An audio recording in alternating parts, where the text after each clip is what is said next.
الحمد للہ رب العالمین والصلاة والسلام علی سید المرسلین اما بعد فاعوذ باللہ السمیع العلیم من الشیطان الرجیم ثم اورثنا الکتاب الذین اصطفیناہ من عبادنا۔ اللہ تعالیٰ نے قرآن مجید میں ارشاد فرمایا ہے کہ ہم نے قرآن مجید کا وارث صرف انہی لوگوں کو بنایا الذین اصطفیناہ من عبادنا، اپنے بندوں میں سے جنہیں ہم نے چن لیا، جن کا ہم نے انتخاب کیا، ان منتخب لوگوں کو ہم نے اپنی کتاب قرآن مجید کا وارث بنا دیا۔ تو سب سے پہلے جو لوگ اس قرآن مجید کے وارث بنے، سب سے پہلے جن کو اس قرآن مجید کی وراثت دینے کے لیے منتخب کیا گیا، وہ رسول اللہ صلی اللہ علیہ وسلم کے صحابہ ہیں۔ سب سے پہلے یہ شرف، یہ اعزاز انہی صحابہ کو ملا، اور اس شرف میں کئی طرح سے صحابہ نے حصہ لیا۔ مثلا اللہ تعالیٰ نے قرآن مجید میں ارشاد فرمایا کہ انا نحن نزلنا الذکر وانا لہ لحافظون، کہ ہم ہی نے ذکر کو نازل کیا اور ہم ہی اس کی حفاظت کرنے والے ہیں۔ اب حفاظت کا ذمہ بھی اللہ تعالیٰ نے اپنے نبی جناب محمد الرسول اللہ صلی اللہ علیہ وسلم کے صحابہ سے لیا۔ صحابہ نے قرآن مجید کی حفاظت کیسے کی؟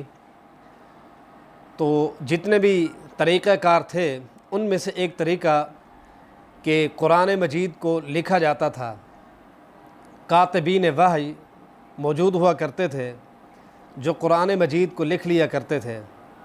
کچھ ایسے کاتبین تھے جو احادیث کو لکھا کرتے تھے، اور کچھ عام نکات لکھنے کے لیے، اور کچھ ایسے ہوتے جو قرآن مجید کی کتابت کیا کرتے تھے۔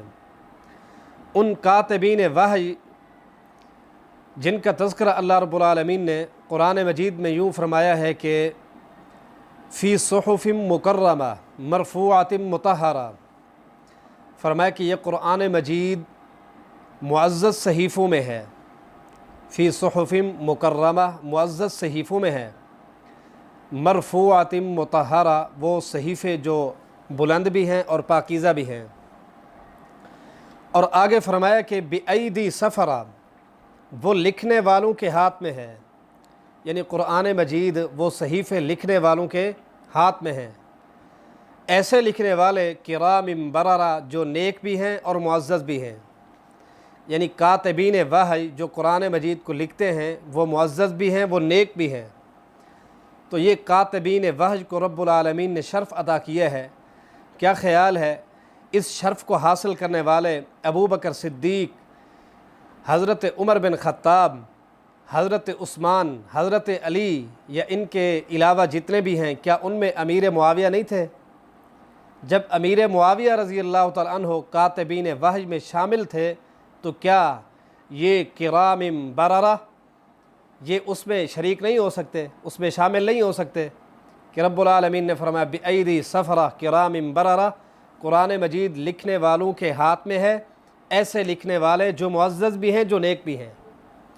تو ایسی عظیم ہستی جن کا شمار کاتبین وحی میں ہوتا ہو، ایسی عظیم ہستی کے متعلق ایسی گفتگو یا ایسے طعن و تشنیع کے شکار یا ایسے طعن و تشنیع کے تیر پھینکنا صرف اس بات کو بنیاد بنا کر کہ ہر وہ شخص جو حضرت علی المرتضیٰ رضی اللہ تعالیٰ عنہ کے سامنے آیا، کسی بھی طرح سے ہم ان کے ساتھ یہ کریں گے، ان کے ساتھ ہمارا رویہ یہ ہوگا، ان کے متعلق ہمارا موقف یہ، ہمارا نظریہ یہ ہوگا۔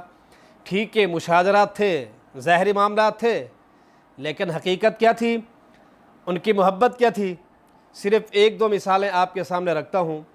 امام ابن کثیر رحمۃ اللہ علیہ نے البدایہ والنہایہ میں لکھا ہے کہ جب حضرت علی المرتضیٰ رضی اللہ تعالیٰ عنہ اور امیر معاویہ رضی اللہ تعالیٰ عنہ کے درمیان کچھ اختلافات اٹھے تو قیصر روم نے ان اختلافات سے فائدہ اٹھانا چاہا اور مدینہ پہ حملہ کرنا چاہا۔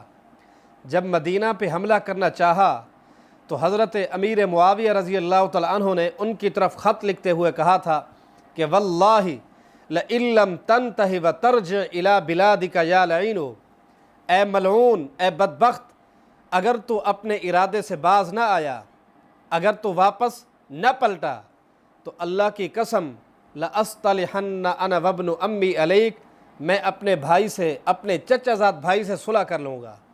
اور صرف صلح ہی نہیں، فرمایا کہ وَلَأُضَيِّقَنَّ عَلَيْكَ الْأَرْضَ بِمَا رَحُبَتْ، باوجود زمین کی کشادگی کے، زمین کی وسعت کے، زمین پر رہنا تیرے لیے تنگ کر دوں گا۔ اپنے ارادے سے باز آ جاؤ، اگر باز نہیں آئے تو زمین ٹھیک ہے، کشادہ ہے، وسیع ہے، لیکن تمہارے لیے جینا تنگ کر دوں گا۔